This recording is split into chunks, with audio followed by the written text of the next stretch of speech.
Imagine being handed the keys to a Formula One race car when you've never driven anything faster than a bicycle. The vehicle has immense power, sophisticated technology, the potential to achieve extraordinary speed. But without proper training, without understanding how the systems work, without developing the skills incrementally, you wouldn't just fail to reach the car's potential. You'd crash spectacularly and possibly die in the process. This is precisely why His Holiness the Dalai Lama, one of the most publicly accessible spiritual teachers in human history, refuses to teach certain practices without extensive prerequisites. These aren't primitive superstitions about keeping secrets from the unworthy. They're sophisticated pedagogical safeguards developed over centuries of observing what happens when powerful transformative methods are applied by unprepared practitioners. If you want to understand what the highest yoga tantras actually involve, why they require initiation and qualification, and what relationship they have to the public teachings the Dalai Lama shares freely, then subscribe now and activate notifications, because today we're exploring the most advanced and carefully guarded practices in Tibetan Buddhism. The practices the Dalai Lama doesn't teach publicly belong to what's called Anuttara Yoga Tantra, the highest Yoga Tantra, the pinnacle of the Vajrayana Buddhist path. Within this category, three systems stand as the most important and most restricted: Guhyasamaja, Chakrasamvara, and Kalachakra. These are not theoretical philosophies you study intellectually. They're elaborate psychophysical technologies for working with the subtle body, with consciousness at its most fundamental level, with the actual process of transforming ordinary mind into enlightened awareness. The Dalai Lama has given initiations into these practices many times throughout his life, but always with strict requirements. Receiving an initiation doesn't mean attending a public lecture. It means undergoing days or even weeks of ritual transmission, taking vows, committing to daily practice, and most importantly, having completed extensive preliminary training that demonstrates readiness for these methods. The reason for secrecy isn't what most Westerners assume. It's not about creating an elite spiritual club or maintaining power through restricted information. The traditional explanation, articulated by masters like Tsongkhapa in his writings on Tantra, is that these practices are dangerous when misapplied. Not dangerous in some vague metaphorical sense, but concretely harmful to your psychological stability and spiritual development. Highest Yoga Tantra works with sexual imagery, with practices that appear to ordinary perception as transgressive or antinomian, with methods that deliberately provoke and transform the most powerful human drives and emotions. If you engage these practices with improper motivation, without adequate ethical foundation, without understanding the philosophical view of emptiness that contextualizes everything, you don't accelerate toward enlightenment. You amplify your delusions, strengthen your ego, potentially damage your mental health, and create serious obstacles to future spiritual progress. The Kalachakra initiation, which the Dalai Lama has conferred publicly in multiple countries to audiences of thousands, illustrates both the accessibility and the restriction of these teachings. Kalachakra, the Wheel of Time Tantra, is considered particularly suited for our current era because it addresses the challenges of living in a world dominated by materialism, technology, and rapid change. The initiation ceremony itself is extraordinarily elaborate, requiring 8 days of preparation, during which monks construct an intricate mandala from colored sand. The Dalai Lama performs extensive rituals to invoke the deity and prepare the sacred space, and students receive preliminary teachings on the philosophical basis of the practice. But here's what most people who attend a Kalachakra initiation don't realize. Receiving the initiation gives you permission to practice, but the actual practice instructions, the detailed methods for the generation and completion stages, are not taught in the public ceremony. You receive empowerment, a spiritual transmission that plants seeds in your consciousness, but the techniques for cultivating those seeds are transmitted privately to qualified students who've demonstrated commitment and capacity. If you've attended a public empowerment and wondered what comes next, or if you're curious about the path to these practices, leave a comment. Understanding the structure helps navigate the journey.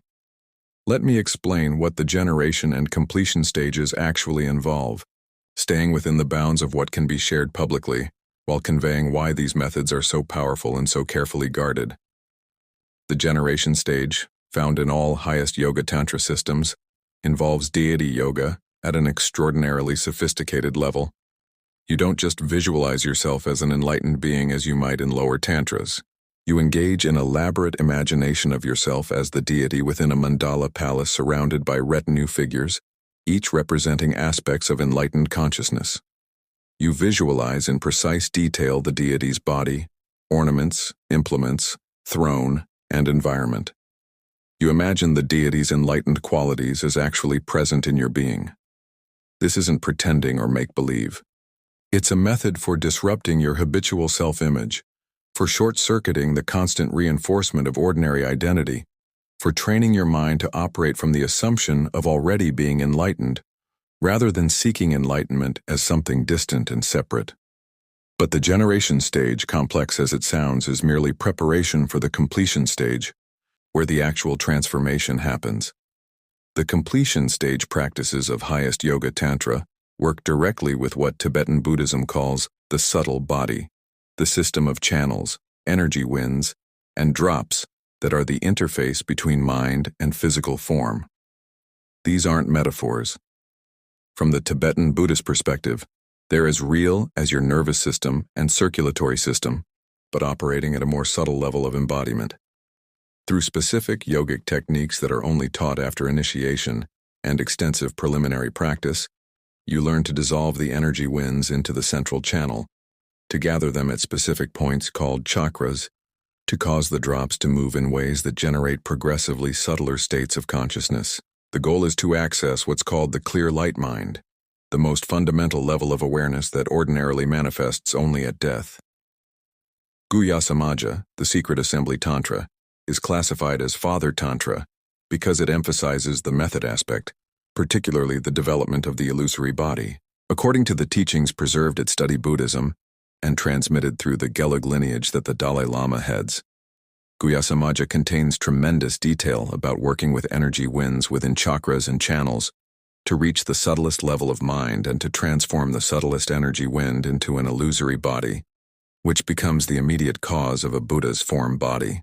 The practice involves imagining the 8-stage dissolution process that occurs naturally at death, progressively withdrawing consciousness from grosser levels until reaching the clear light.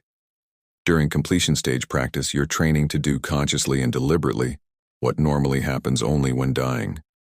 You're learning to access the clearest, most powerful level of mind while still alive, and to use that mind to realize emptiness directly. Chakrasamvara, classified as Mother Tantra, emphasizes the wisdom aspect and focuses particularly on the clear light realization. The Dalai Lama has given Chakrasamvara empowerment throughout his teaching career, but always with emphasis on the philosophical foundation required. As he explained in preliminary teachings before a Chakrasamvara empowerment in 2023, whereas Guhyasamaja emphasizes illusory body, Chakrasamvara focuses on clear light, though both are necessary for complete realization. The imagery in Chakrasamvara practice is particularly transgressive from conventional perspective, involving union of male and female deities, symbolizing the inseparable union of compassion and wisdom, method and insight, bliss and emptiness.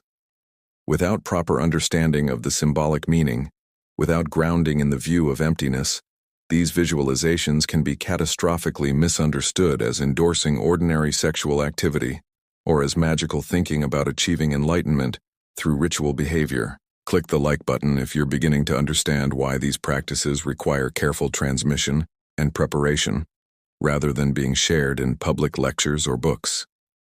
The qualification required to receive these empowerments and practice these methods is spelled out clearly in traditional texts and in the Dalai Lama's own teachings.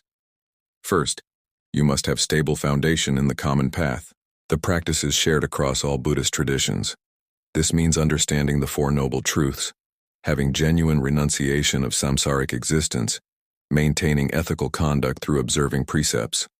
Second, you must have developed bodhicitta, the altruistic intention to achieve enlightenment for the benefit of all beings. The motivation for engaging Highest Yoga Tantra cannot be personal power, exotic spiritual experiences, or the desire to be special. It must be the aspiration to achieve Buddhahood as quickly as possible to benefit others. Third, You must have correct philosophical view, particularly understanding of emptiness as taught in Madhyamaka philosophy. You need to understand that phenomena lack inherent existence, that the deity you visualize is empty, that your ordinary self is empty, that the enlightened state you're cultivating is empty. Without this understanding, deity practice becomes concrete reification rather than liberating method. Fourth, and this is often overlooked in Western presentations, you must have completed the preliminary practices called Ngondro. These preliminaries, which involve 100,000 repetitions each of refuge prayer, prostrations, Vajrasattva mantra for purification, mandala offerings, and guru yoga, aren't arbitrary requirements. They serve multiple essential functions. They purify karmic obscurations that would prevent the subtle practices from working effectively. They accumulate the merit necessary for spiritual transformation. They develop the concentration and devotion required to maintain complex visualizations. They demonstrate to the teacher and to yourself that you have the commitment to follow through with tantric practice, which requires daily engagement for years or decades. Someone who cannot complete the preliminaries, which are relatively straightforward compared to the main practice, has no business attempting the sophisticated methods of Highest Yoga Tantra. His Holiness. The Dalai Lama's approach to these secret practices reflects his unique position as both traditional Tibetan Lama and global spiritual figure. He gives major empowerments publicly, recognizing that exposure to these teachings creates karmic connections even for those not ready to practice. Attending a Kalachakra initiation with proper motivation plants, seeds that will ripen in future lives even if full practice isn't possible now. But he's also extremely clear about the limitations of public transmission. In his book, Kalachakra Tantra, Rite of Initiation, based on teachings he gave in the West, he emphasizes that receiving initiation without proper preparation is like receiving medicine you're not yet able to take. It has potential benefit, but actualizing that benefit requires meeting specific conditions. The real transmission of Highest Yoga Tantra happens in private teachings to qualified students who've demonstrated readiness through years of preliminary practice. The 3 initiations within Highest Yoga Tantra reveal why these practices are not shared publicly and why they're fundamentally different from any other spiritual method. According to the traditional presentation preserved on the Dalai Lama's official website, the Vas initiation involves the gnosis of bliss and emptiness arising from specific ritual actions. The secret initiation involves tasting bodhicitta, the enlightenment mind substance which in the Highest Yoga Tantra context refers to very specific subtle physical substances within the body. The wisdom gnosis initiation involves the experience of konat joy arising from practices of union. Even describing these initiations in general terms makes clear why they can't be taught in public lectures. They involve practices and experiences that are easily misunderstood, that require enormous preparation and guidance, that address aspects of human experience that conventional morality and culture treat as taboo.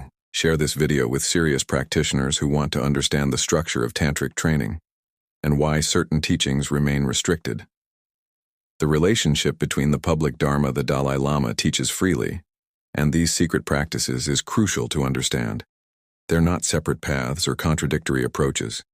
The public teachings on compassion, ethical conduct, emptiness, the graduated path to enlightenment. These form the foundation that makes tantric practice possible and safe. Someone who attends the Dalai Lama's public teachings on the art of happiness or on cultivating compassion is receiving essential dharma that benefits them immediately and prepares them for deeper practice if they choose to pursue it. Someone who studies Tsongkhapa's Lamrim Chenmo under qualified guidance is developing the philosophical understanding that contextualizes Tantra. The Highest Yoga Tantra practices are the peak of the mountain, but you cannot reach the peak without ascending through the lower elevations. The Dalai Lama teaches the entire path, but he teaches different aspects to different audiences based on their preparation and capacity. Thupten Jinpa, the Dalai Lama's principal translator for decades, bridges traditional and contemporary understanding of these practices in valuable ways.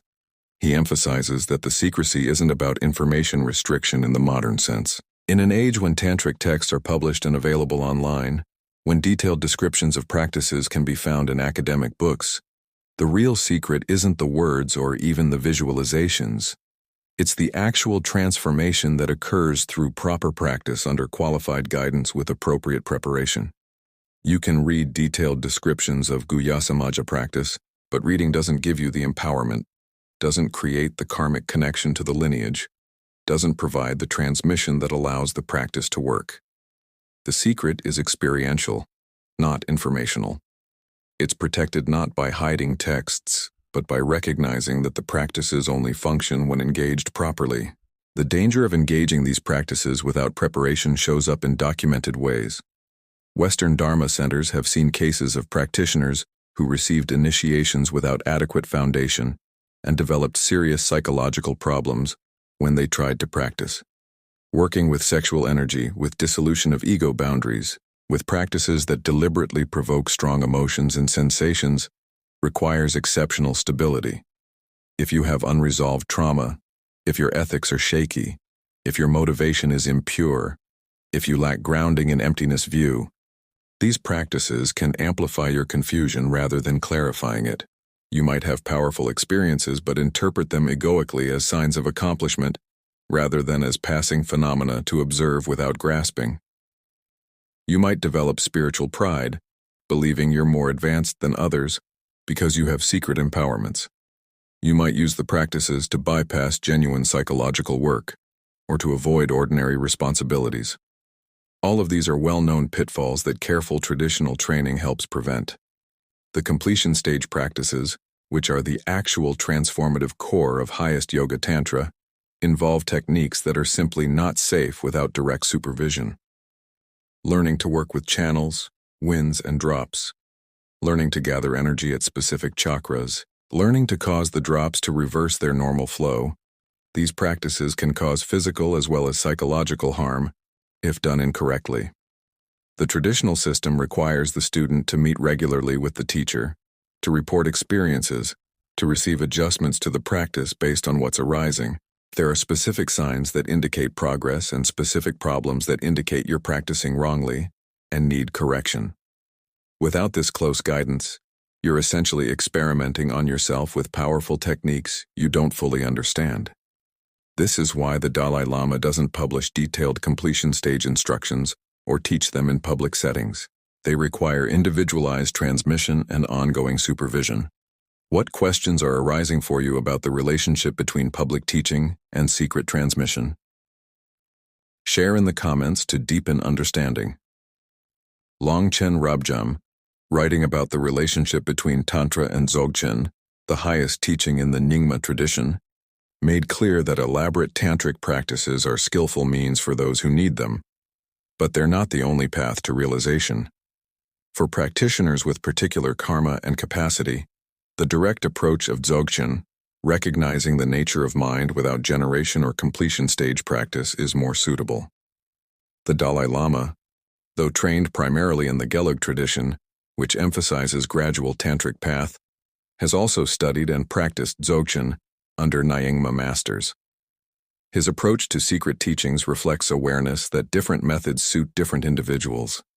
Some people need the elaborate structure of Highest Yoga Tantra. Others benefit more from simpler, more direct approaches. The teacher's role is to assess the student's capacity and provide appropriate methods, not to give everyone the same teaching regardless of readiness. The ethical dimension of keeping certain practices secret deserves emphasis because it's often misunderstood as elitism or gatekeeping. From the Tibetan Buddhist perspective, giving advanced teachings to unprepared students isn't generosity, it's a violation of the teacher's responsibility. Imagine a doctor prescribing chemotherapy to someone who doesn't have cancer. The medicine is powerful and valuable for those who need it, but harmful when given inappropriately. The teacher who carefully guards advanced teachings and only transmits them to qualified students is acting from compassion, protecting both the student and the teaching itself from degradation. The teacher who indiscriminately shares everything to appear open and democratic is actually being careless, potentially harming students and diluting the effectiveness of methods that require specific conditions to work. Pema Chodron, though primarily teaching more accessible forms of Tibetan Buddhism in the West, has addressed questions about secret practices and why her own teacher, Chogyam Trungpa Rinpoche, was sometimes criticized for making teachings too available while other lamas maintained stricter traditional standards. Her perspective is that the balance between accessibility and protection is difficult, and that different teachers navigate it differently based on their assessment of conditions and student capacity. Trungpa Rinpoche chose to make certain teachings more widely available than traditional Tibetan Buddhism did, believing Western students needed that access. But even he maintained certain practices as restricted, gave empowerments only to committed students, and emphasized the danger of spiritual materialism, using dharma to build up ego rather than undermine it. The contemporary debate about democratizing these teachings, about making tantric practices widely available in the internet age, continues within Tibetan Buddhist communities. Some teachers argue that secrecy is no longer sustainable or appropriate, that qualified students can be found anywhere regardless of whether they've completed traditional preliminaries, that Western students shouldn't be held to Tibetan cultural standards. Others maintain that loosening traditional safeguards has led to widespread misunderstanding and misapplication of Tantra, that the ease of access to information has not translated into depth of practice, that the traditional gradual path with its requirements exists for good reasons, validated by centuries of experience. The Dalai Lama's position navigates between these extremes. He gives major empowerments publicly to create connections and plant seeds. He writes books explaining tantric philosophy and general principles. But he doesn't provide detailed practice instructions publicly and consistently emphasizes the need for proper preparation and qualified guidance. The actual experience of practicing Highest Yoga Tantra, for those who receive proper initiation and training, is described by practitioners as extraordinarily powerful and completely different from anything else in spiritual life. Yongey Mingyur Rinpoche, who holds initiations in multiple Highest Yoga Tantra systems and has practiced them for decades, describes the completion stage as working directly with the substrate of consciousness itself, not with thoughts or even with awareness of thoughts, but with the fundamental mind that underlies all experience. When you successfully perform the practices that gather energy winds in the central channel and dissolve them at specific chakras, you experience states of consciousness that don't occur in ordinary life except at death. You touch the clear light mind that is the deepest level of awareness. From that state, realization of emptiness has a directness and power that conceptual understanding can never approach. This is why Highest Yoga Tantra is said to offer the possibility of enlightenment in a single lifetime, rather than requiring countless rebirths of gradual purification. But Mingyur Rinpoche also emphasizes, as do all qualified teachers, that these powerful experiences don't constitute enlightenment themselves. They're means, not ends. The point isn't to have exotic, altered states. The point is to use those states to realize emptiness so profoundly that the realization transforms your entire being, eliminates afflictive emotions at their root, and manifests as spontaneous compassion and wisdom in every moment. Without this proper understanding and motivation, even successful tantric practice becomes another form of samsara, another way ego perpetuates itself through spiritual materialism. This is yet another reason why the teachings are kept secret, and why motivation and view are checked carefully before transmission occurs. The mandala that serves as the visualization foundation for these practices is itself worth understanding. In Kalachakra, for example, the mandala is an elaborate 5-story palace containing 722 deities, each representing specific aspects of enlightened consciousness, specific qualities to be developed, specific transformations of ordinary experience into wisdom. Learning to visualize this mandala in detail, to know the location, attributes, and significance of each deity, to imagine yourself as the central figure surrounded by this vast assembly, takes years of study and practice. But the mandala isn't just a visualization aid, it's a map of the cosmos, a diagram of time cycles, a representation of the subtle body, and a method for transforming ordinary perception. When you successfully visualize the mandala and yourself within it, you're not engaging in fantasy. You're training your mind to organize experience according to enlightened structure, rather than the confused patterns of ignorance, attachment, and aversion that dominate ordinary consciousness. Stay with me, because we're approaching the most important point about why the Dalai Lama and other qualified masters restrict these teachings. The ultimate reason these practices remain secret has nothing to do with controlling access to special knowledge and everything to do with protecting beings from harm, while preserving the integrity of methods that actually work when applied correctly. Tibetan Buddhism possesses sophisticated transformative technologies developed and refined over more than 1,000 years. These technologies work, but they work only under specific conditions. Remove those conditions, practice without proper preparation and guidance, and at best you waste your time. At worst, you create serious obstacles to spiritual development. The Dalai Lama's refusal to teach the actual practice instructions of Highest Yoga Tantra publicly isn't withholding benefit from people. It's ensuring that those who do receive the teachings are prepared to benefit from them and unlikely to be harmed. For someone genuinely interested in accessing these practices, the path is clear and has been articulated by countless teachers. Establish relationship with a qualified Lama from a legitimate lineage.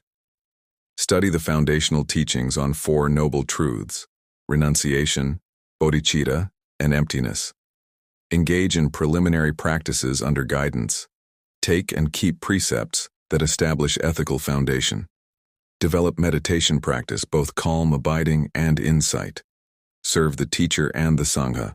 Demonstrate over time that your motivation is genuine, your commitment is stable, your understanding is developing. Then, when the teacher determines you're ready, you'll receive initiation into Highest Yoga Tantra and begin the actual training. This might take years or decades. It might not happen in this lifetime. But if you're truly motivated by the wish for enlightenment to benefit beings, the timeline doesn't matter. You're willing to do what's necessary regardless of how long it takes. The relationship between secrecy and efficacy in these practices points to something profound about the nature of spiritual transformation that materialist culture often misses. Not everything of value can be mass-produced or made instantly accessible. Some processes require time, specific conditions, careful preparation, intimate guidance. Trying to democratize these practices by making them universally available actually destroys their effectiveness. This isn't elitism. It's recognition that depth requires limitation, that power requires responsibility, that transformation requires surrender to a process you don't control. The practices the Dalai Lama doesn't teach publicly remain effective precisely because they're transmitted carefully to prepared students within traditional structures of relationship and accountability. Make them freely available to anyone regardless of qualification, and they become empty rituals, exotic performance, another commodity in the spiritual marketplace. What you've encountered today isn't an invitation to seek out secret teachings you're not prepared for, or to feel excluded from some elite spiritual club. It's an invitation to appreciate the sophistication of Tibetan Buddhist pedagogy, to understand why proper preparation matters, to recognize that the publicly available teachings from the Dalai Lama and other qualified masters contain everything you need for genuine transformation. Work with those teachings. Develop renunciation, bodhicitta, and emptiness realization. Cultivate compassion and wisdom. Maintain ethical conduct. Practice meditation with consistency. Serve others. If the Highest Yoga Tantras are appropriate for you, opportunities will arise naturally when you're ready. If they're not, you can achieve complete enlightenment through the gradual path, through Dzogchen, through other valid methods. The secret isn't better than the public teaching. It's more specialized, more powerful in specific ways, more dangerous when misapplied, and necessary for some temperaments while unnecessary for others. What's your relationship to the teaching you've received today? Does understanding why certain practices remain restricted change how you view accessible Dharma? Share your reflections in the comments. If you haven't subscribed, subscribe now because we're exploring Tibetan Buddhism with depth, nuance, and respect for traditional wisdom while remaining accessible to contemporary practitioners. Share this with anyone curious about secret teachings, helping them understand that the real secret is practice itself, not information. The Dalai Lama teaches what benefits beings based on their capacity. The Highest Yoga Tantras remain restricted not to exclude, but to protect and preserve. The path is open. The teachings are available.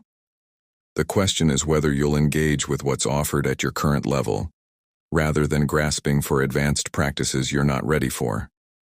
That engagement, sustained over time with proper guidance, is the actual secret that leads to awakening.